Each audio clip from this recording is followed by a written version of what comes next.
కాకినాడ జిల్లా తుని మండలం లోవకొత్తూరు చక్కని అటవీ ప్రాంతంలో కొన్ని వందల సంవత్సరాల కిందట స్వయంభూగా వెలిసిన శ్రీ తలంపులమ్మ అమ్మవారి దివ్యక్షేత్రం ఆషాఢమాస ఆదివారం సందర్భంగా భక్త జనకోటితో కిటకిటలాడింది.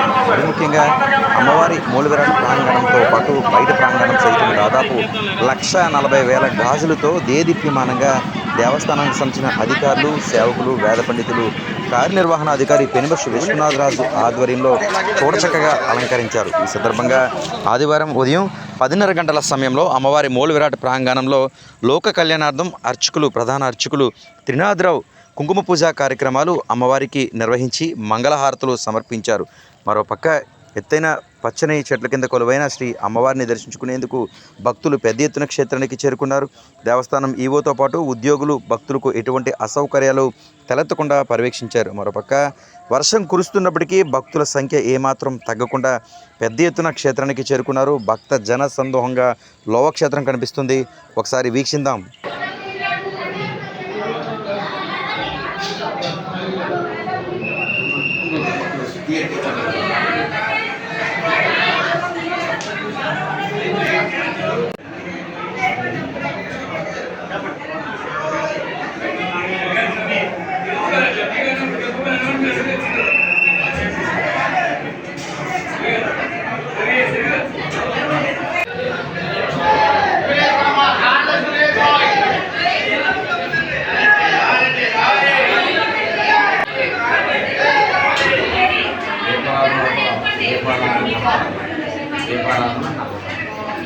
ఏ